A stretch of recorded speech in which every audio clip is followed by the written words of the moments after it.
The Kerala story, एक ऐसी picture जिसके रिलीज होने से पहले से ही ये कंट्रोवर्सीज में आ गई।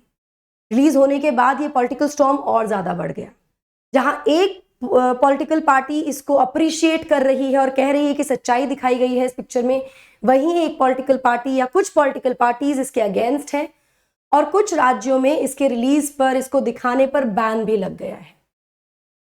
इसी संबंध में ममता बनर्जी, वेस्ट बंगाल की चीफ मिनिस्टर, ने इसको बैन कर दिया है कि केरला स्टोरी को नहीं दिखाया जाएगा, जिसके बाद उन्होंने अपनी और बहुत सारा क्रिटिसिज्म अट्रैक्ट किया है। उनको हर सेक्शन से, मतलब बहुत सारे जो पॉलिटिकल पार्टीज हैं वहां से क्रिटिसिज्म मिल रहा है कि उन्होंने ये क्यों बैन किया। नमस्कार दोस्तों, पाथफाइंडर पर आप सभी का स्वागत है। आज के सेशन में ना केवल हम केरला स्टोरी पर बैन के बारे में बात करेंगे, बल्कि बात करेंगे क्रिटिसिज्म के साथ साथ क्या अब ममता बनर्जी के अगेंस्ट डिफेमेशन केस भी होने वाला है, क्या है पूरा मुद्दा, क्यों यहाँ पे कश्मीर फाइल्स आप देख रहे हैं, इसके बारे में चर्चा करते हैं। तो विवेक अग्निहोत्री ने कहा है कि वो सू करेंगे ममता बनर्जी को, यानी डिफेमेशन केस उनके खिलाफ डालेंगे।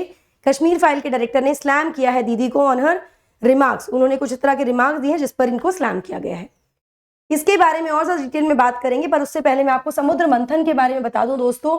ये एक स्पेसिफिकली क्यूरेटेड टेस्ट होगा आपका, जहां पर आपको ये पता लग जाएगा कि क्या प्रीलिम्स के लिए रेडी है या नहीं। अगर कुछ कमी है तो कुछ दिन और बचे हैं, आप जाकर उन कमियों को ठीक कर सकते हैं, सो दैट फाइनल एग्जाम में दिक्कत ना हो। टेस्ट होने वाला है 13 मई को, डिस्क्रिप्शन बॉक्स में डिटेल्स गिवन है, प्राइजेस भी आप यहां जीत सकते हैं। इसी के साथ साथ पाथफाइंडर का अग्निपथ बैच जो कि शुरू हो रहा है 1 जून से, एनरोल करने के लिए आपको देना होगा सिर्फ ये नॉमिनल सा प्राइस। एनडी लाइव कोड यूज करने के बाद ये प्राइस आपको पड़ेगा दोस्तों। अभी जाकर एनरोल कर लीजिए। यहां पर होने वाली है आपकी complete preparation, prelims mains interview की। ये पूरी टीम है हमारी, जीएस और सीसैट टेस्ट सीरीज, सब कुछ इसमें आपको मिलने वाला है। डिस्क्रिप्शन बॉक्स में सारी डिटेल्स हैं। तो कश्मीर फाइल के डायरेक्टर विवेक अग्निहोत्री ने कहा है कि वो कंसिडर कर रहे हैं कि वो फाइल करेंगे defamation case against West Bengal CM Mamata Banerjee. जब ममता बनर्जी ने ये आरोप लगाया कि इस कंट्रोवर्शियल पिक्चर ने, द कश्मीर फाइल जो कि कंट्रोवर्शियल पिक्चर है, इसको बनाया गया है to humiliate one section of the society, किसी एक भाग को ह्यूमिलेट करने के लिए। वहीं दूसरी तरफ केरला स्टोरी को उन्होंने कहा है कि ये ट्विस्टेड मूवी है जिसका उद्देश्य है कि सदर्न जो स्टेट है केरला को डिफेम किया जाए। दोनों ही मूवीज के बारे में यहां पर उन्होंने बोला। एग्जैक्टली क्या क्या बोला मैं आपको बता दूं। ममता बनर्जी ने सबसे पहले तो मैं बता दूं इमीडिएट बैन लगा दिया था स्क्रीनिंग पर of the controversial film the Kerala story in the state. और उनके रीजन जो दिए थे वो ये दिए थे कि कोई भी ऐसा इंसिडेंट नहीं होना चाहिए हेट्रेड का या वायलेंस का इस पिक्चर को देखने के बाद, इस वजह से पिक्चर बैन की गई है। इसके अलावा कुछ चीजें भी कही हैं यहां पर ममता बनर्जी ने। वो क्या कहा है, what is Kashmir files, it is to humiliate one section. Kashmir files क्या है, किसी एक पर्टिकुलर सेक्शन को ह्यूमिलेट करने के लिए बनाई गई पिक्चर है, ये कहा। केरला स्टोरी के संबंध में क्या कहा, it is a distorted story, twisted story है, कुछ और दिखाने की कोशिश की जा रही है, ये भी इन्होंने कहा है एक प्रेस ब्रीफिंग के दौरान। यहां पर इन्होंने कहा कि बीजेपी द केरला स्टोरी में एक डिस्टॉर्टेड स्टोरी दिखा रही है, ट्विस्टेड स्टोरी दिखा रही है। और कुछ दिन पहले, ये बहुत इंपॉर्टेंट है दोस्तों, ये बहुत इंपॉर्टेंट है, कुछ दिन पहले कुछ स्टार्स जिनको फंड किया था बीजेपी ने, वो बंगाल आए और कुछ डिस्टॉर्टेड और कॉन्कॉर्टेड स्टोरीज लेकर वो प्रिपेयर कर रहे हैं बंगाल फाइल्स, ये उन्होंने कहा। जिसके बाद से जिसका रिस्पॉन्स क्या आया, जिसका रिस्पॉन्स ये आया कि विवेक अग्निहोत्री जो कश्मीर फाइल्स के डायरेक्टर हैं, उन्होंने ट्वीट कर दिया है इस संबंध में। और क्या कहा है, बहुत इंपॉर्टेंट, रिएक्ट करते हुए उनकी स्टेटमेंट को अग्निहोत्री ने लिखा है कि आई गेस ममता ऑफिशियल दीदी इज टॉकिंग अबाउट मी, कि वो मेरे बारे में बात करे, क्योंकि हाँ मैं बंगाल गया था इंटरव्यू करने के लिए the survivors of direct action day genocide instigated by Khilafat. ये जो डायरेक्ट एक्शन डे जेनोसाइड हुआ था उसको मैं उनके सर्वाइवर्स को मैं इंटरव्यू करने बंगाल गया था, जो कि इंस्टिगेट की गई थी खिलाफत के द्वारा। और गोपाल पाथा का क्या रोल है वो जानने के लिए आप क्यों इतने डरे हुए हैं। Kashmir file was about genocide and terrorism. Kashmir file भी जेनोसाइड और टेररिज्म के खिलाफ थी। किस बेसिस पे आपको लगता है कि ये कश्मीरी लोगों को डिफेम करने के लिए थी, और आपको किस बेसिस पर ऐसा लग रहा है कि मेरे जो आना था वो किसी दुर्भावना के साथ किसी पॉलिटिकल पार्टी ने फंड किया था, ये उन्होंने क्वेश्चंस पूछे हैं। मैं क्यों ना आपके खिलाफ एक डिफेमेशन केस फाइल करूं, एक केस ऑफ जेनोसाइड डिनायल करूं अगेंस्ट यू, कि आप डिनाई कर रहे हैं जेनोसाइड को, अपने यहां पर जो हुआ था उसको। By the way the film is called the Delhi files, not Bengal files, and nobody can silence me. उन्होंने कहा बंगाल फाइल्स नाम की कोई पिक्चर नहीं है, the name is Delhi files, और कोई मुझे रोक नहीं सकता। ये उन्होंने ट्वीट किया है after what Mamata Banerjee said. इस संबंध में मैं आपको बता दूं कि वेस्ट बंगाल पहला राज्य है जिसने द केरला स्टोरीज को बैन किया, जिसके बाद पॉलिटिकल ऑब्वियसली ऑपोजिशन आना ही था। तो यूनियन मिनिस्टर अनुराग ठाकुर ने कहा कि ये उनकी अंडरस्टैंडिंग के बियॉन्ड है, उन्हें नहीं समझ में आ रहा है कि तृणमूल कांग्रेस के चीफ को क्यों सिंपैथीज है उन टेरर ऑर्गेनाइजेशंस के साथ, and not with the innocent girls from Kerala. उन बच्चियों के साथ या उन लड़कियों के साथ क्यों सिंपैथी नहीं है। उन्होंने कहा कि ये तो बहुत ही इनजस्टिस कर रही हैं वो बंगाल में रहने वाली जो भी महिलाएं हैं, जो भी बच्चियां हैं, जो भी लड़कियां हैं, उनके अगेंस्ट ये इनजस्टिस है।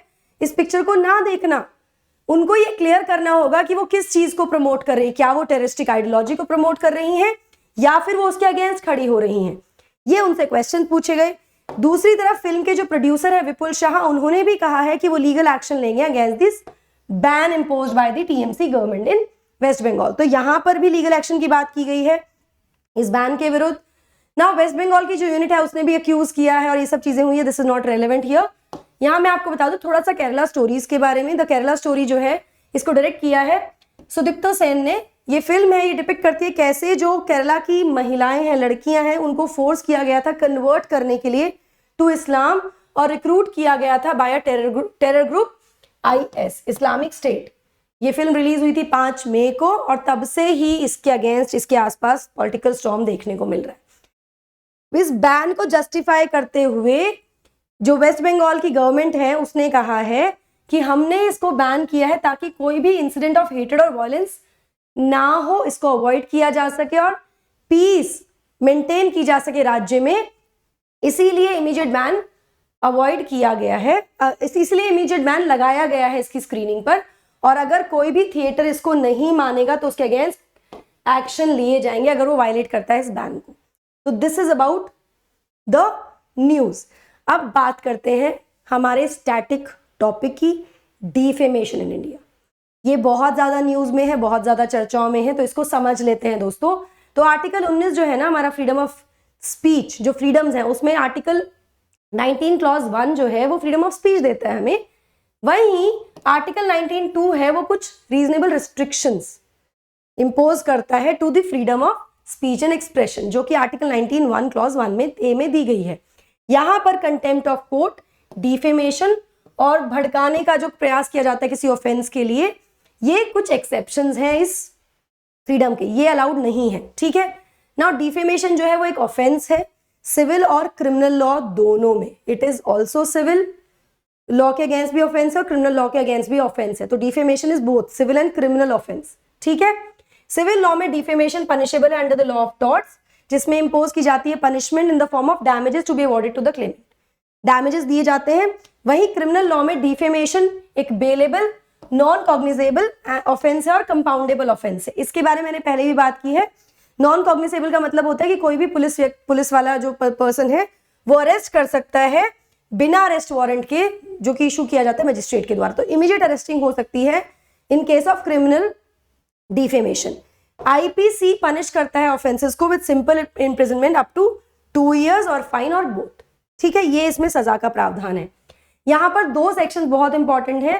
पहला है IPC का सेक्शन 499, जहां पर कोई व्यक्ति अगर मेक्स और पब्लिशेस एन इनकरेक्ट और एक्यूरेट स्टेटमेंट, या तो कोई इनएक्यूरेट स्टेटमेंट देता है या पब्लिश करता है, अक्यूज करता है, फॉल्स इंप्यूटेशन देता है किसी दूसरे व्यक्ति के बारे में थ्रू वर्ड्स बोलकर, ओरल कम्युनिकेशन के थ्रू, विजुअल क्यूज के थ्रू या किसी और मीन से, इसको रेफर किया जाता है किसी व्यक्ति को डिफेम करना। ये सब करने के बाद अगर कोई व्यक्ति किसी के खिलाफ ऐसा कर रहा है तो उसका मतलब उसको डिफेम कर रहा है।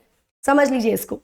3 नेसेसरी फैक्टर्स हैं जो प्रेजेंट किए जाने चाहिए for defamation to occur in accordance with section 499 of IPC। 3 चीजें हैं जिसमें से क्लेम या इम्प्यूटेशन जो है उसको दो रिक्वायरमेंट होनी चाहिए। पहली, it must be made with the intent to injure the person against whom it is made, उसको नुकसान पहुंचाने के इंटेंट से होना चाहिए जो भी किया जा रहा है। Number 1, it must be made by whether verbally, in writing, sign और विजुअली। किसी तरह से भी, वर्बली भी हो सकता है, लिखित तौर पे भी हो सकता है, साइन से हो सकता है, विजुअली भी हो सकता है। और इस तरह की एक्यूजेशंस पब्लिक में करना, ये आधार है यहाँ पर 499 के अंडर जो सजा है उसके लिए। अगर सेक्शन 500 की बात करें आईपीसी के, तो यहाँ पर भी इंडियन क्रिमिनल कोड आउटलाइन करता है punishment for crime of defamation, जहां पर पेनल्टीज है डिफेमेशन के लिए, जिसमें केवल सजा हो सकती है, जिसमें मैक्सिमम सेंटेंस 2 साल का होगा, जो आप जानते हैं राहुल गांधी को मिला है अभी, जिस पर वो अभी अपील्स कर रहे हैं हायर कोर्ट्स में। फाइन हो सकता है या दोनों ही हो सकते हैं, तो ये बहुत इंपॉर्टेंट है जानना आपके लिए। This was about this guys. Test series के बारे में बता दूं, प्रीलिम्स टेस्ट सीरीज हम लेकर आए हैं बहुत ही नॉमिनल प्राइस पर, जो कि 15 जून से शुरू हो जाएंगी। कोड यूज करना है ND Live 10, जाकर एनरोल कर लीजिए, डिस्क्रिप्शन बॉक्स में डिटेल्स गिवन है। मेंस टेस्ट सीरीज भी 299 की है। अगेन ND Live 10 आपको कोड यूज करना है, आप एनरोल कर सकते हैं, जहां पर आपको इलैबोरेट आंसर्स मिलेंगे। इसके साथ साथ this is our team of Pathfinder, जो आपकी तैयारी को और ज्यादा सिंप्लीफाई करने वाली है। दोस्तों, बहुत सारे बच्चों की एक क्वेरी थी, कंसर्न थी कि हिंदी माध्यम के बच्चे कैसे पढ़ें, तो पाथफाइंडर की टीम इसके लिए भी तैयार है और अब आपके लिए लेकर आ रहे हैं हम हिंदी मीडियम में कोर्सेज, जो कि 15 जुलाई से शुरू हो जाएंगे। इसी नॉमिनल प्राइस पे हैं। एनरोल करने के लिए आपको सिर्फ मेरा कोड यूज करना है ND Live 10 और आपकी कंप्लीट प्रिपरेशन सॉर्ट हो जाएगी इस नॉमिनल प्राइस में। डूज एंड डोंट्स के लिए आप पर्सपेक्टिव सीरीज देख सकते हैं प्लेटफॉर्म पे। हमारे चैनल से संबंधित, कोर्स से संबंधित किसी भी अपडेट के लिए आप हमें फॉलो कर सकते हैं इन सभी नेटवर्क्स पर। That's it from my side. I hope you like this session. Don't forget to like, share and subscribe to the channel, and also hit the bell icon so that you get notifications about the latest updates. Thank you so much. God bless. Take care.